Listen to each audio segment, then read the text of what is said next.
De volta ao Redação Novo Tempo, pela sua TV e Rádio Novo Tempo. Muito obrigado pela sua audiência.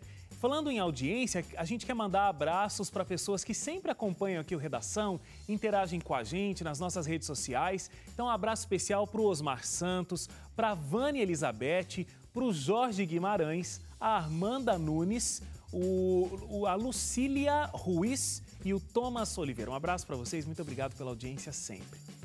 Essa semana entrou em julgamento no Supremo Tribunal Federal a constitucionalidade do artigo 28 da Lei de Drogas de 2006. Ela prevê punições para qualquer um que adquirir, guardar, transportar ou que simplesmente traz consigo entorpecentes para o consumo pessoal. O argumento da Defensoria é proibir o porte para consumo, contraria esses princípios constitucionais da intimidade e da privacidade. No entanto, essa é uma votação bastante polêmica, porque descriminalizar o porte pode ser uma ponte para uma futura legalização de diversas drogas consideradas hoje ilícitas. E aí, então, a nossa discussão aqui sobre esse assunto, gostaria de começar perguntando, esse artigo 28, né, que eu estava explicando aqui, vocês acham que realmente pode ser uma porta, pode ser um primeiro passo para, de repente, acontecer uma legalização dessas drogas que hoje são consideradas ilícitas? Eu vou pegar o gancho da frase de um deputado federal, Osmar Terra, ele é do PMDB do Rio Grande do Sul. E ele fez uma pergunta muito interessante, que inclusive, eu não lembro nos bastidores, acho que foi o Hélio que fez, ou alguém lá na redação do jornalismo falou sobre isso. O negócio é o seguinte, como é que você pode colocar que não é crime comprar droga, mas é crime você vender? Como é que você resolve esse paradoxo? Porque assim, você acaba legalizando de alguma maneira a própria venda, porque tipo, o traficante pode fingir que ele é um usuário, entendeu? Tá tudo, não, isso aqui é meu só tô comigo. Obviamente se pega com muita droga, né? Mas você cria uma situação, porque se não pode... Você pode consumir, mas não pode vender? Como é que você conseguiu essa droga, filho? Né? De onde você tirou isso? Né? Incorporei o policial aqui. De onde você tirou isso? O cara tem 15 quilos, né? Um bloco. Os caras falam, não, é que eu sou um iglu, eu vou consumir. É que eu compro de uma vez só? Eu compro de uma vez só, vou fazer uma casa. Pra não ter que ficar subindo o morro toda hora? Então, mas se eu não posso vender, como que eu compro? São absurdos. São alguns, como o Leite falou, são alguns paradoxos que tem. Eu lembro de uma outra coisa que é muito parecida com essa, que é a respeito da prostituição no Brasil. Não é crime ser prostituta ou prostituta, mas é um crime você oferecer prostituição. Tipo o cafetão, no o caso, cafetão. né? Então, uma pessoa não pode dar emprego a quem é prostituta, mas uma prostituta pode ser prostituta. Aí, nesse caso, é quase a mesma coisa.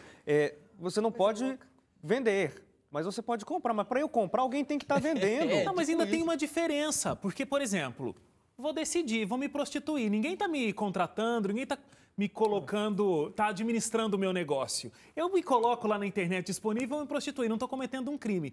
Agora, se eu compro uma droga... Não, tem que ter duas partes. Tem que ter alguém um vendedor. Tem que ter vendido, então, se você alguém tem que ter traficado. Então, se você está me dizendo que é permitido comprar a droga, você está indiretamente permitindo a venda. Exatamente, e esse é exatamente o paradoxo. É lógico que tem algumas pessoas, inclusive a nossa produção colocou uma informação aqui que é o ponto de vista do pessoal do STF, que fala assim, o julgamento no STF vai analisar essa questão da constitucionalidade do porte de drogas, porque diz que seria inconstitucional proibir, porque isso tira o princípio da liberdade e da privacidade, no sentido de que uma pessoa não pode ser constrangida pelo Estado por uma ação que, caso faça mal apenas a ela. Ou seja, eu posso fazer mal a mim mesmo, usando drogas. Então, se eu estou usando, eu não posso ser proibido de usar isso, ainda que faça mal a mim. Por exemplo, é mais ou menos o mesmo princípio da pessoa fumar ou beber bebida alcoólica. Então, eu fumo cigarro. Quem está se matando aqui sou eu só, entendeu? Eu discordo absolutamente disso. Mas é baseado nisso a argumentação. Quem usa droga vai dirigir, vai para casa, vai espancar a mulher. Todo mundo que usa droga espanca? Não, mas entendeu? Inclusive, deveria ser, se você pega o argumento, para ir num sentido contrário, inclusive.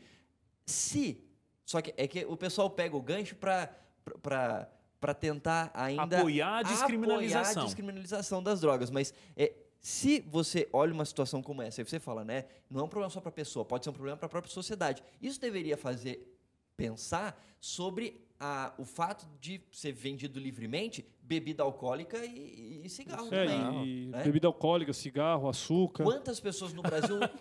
açúcar. Foi longe, Márcio. A pior droga que existe, inclusive, se você ler o rótulo do cigarro atrás, no final, uma das grandes substâncias do cigarro é açúcares.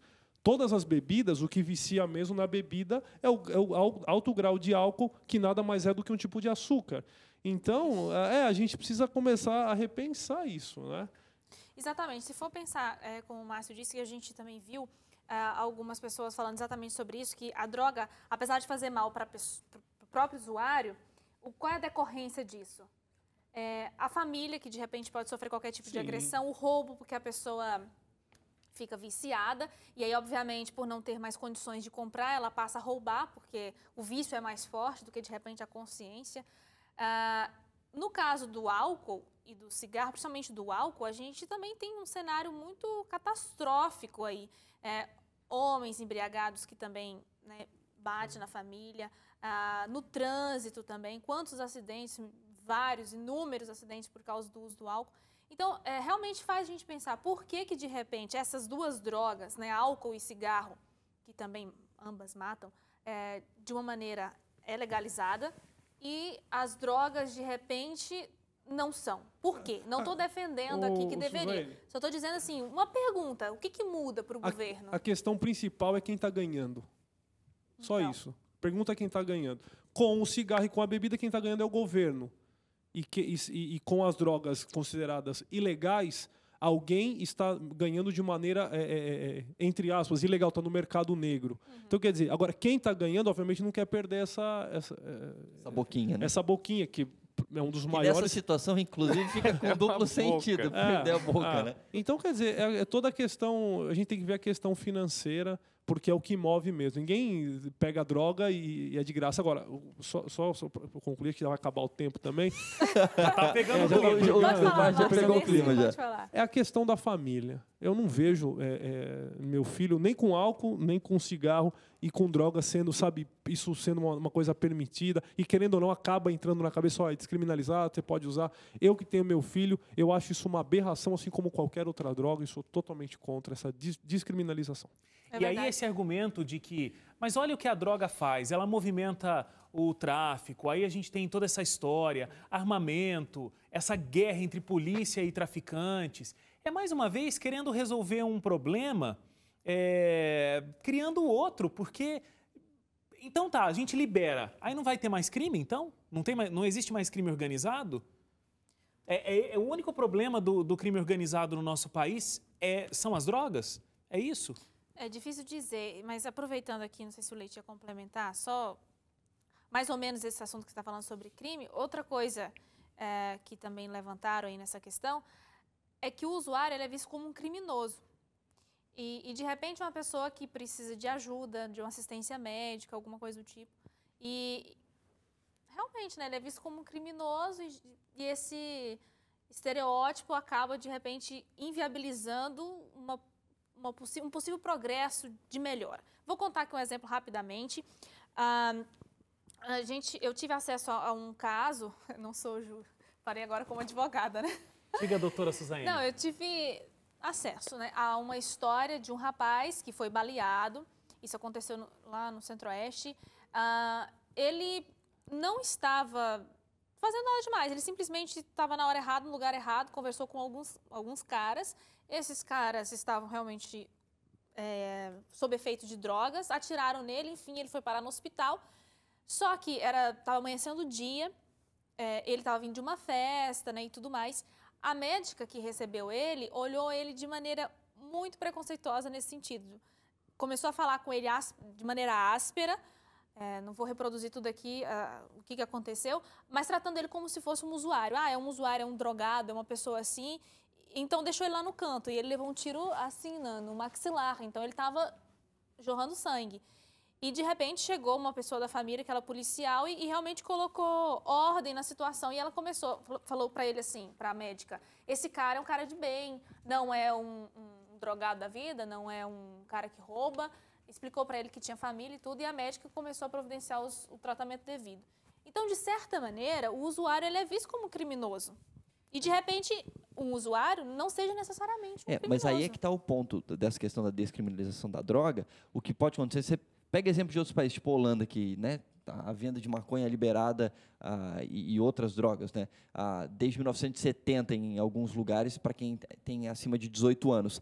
Supostamente, resolveu a questão do tráfico lá, mas aumentou o número de usuários de uma maneira muito grande. Por quê? Porque fica mais fácil o consumo, e não só o consumo entre pessoas daquele país, mas na Holanda, por exemplo, existe um turismo da droga. O pessoal vai lá só para poder consumir droga de maneira mais fácil. Legal, você não precisa né? subir o morro para comprar droga. É só você entrar num coffee shop que tem lá da vida e se drogar. E aí você tem um outro lado disso. Se por um lado você tenta acabar com o tráfico, porque você tira da mão dos traficantes essa possibilidade de ganhar muito dinheiro por meio das drogas, você aumenta a possibilidade de acesso às drogas.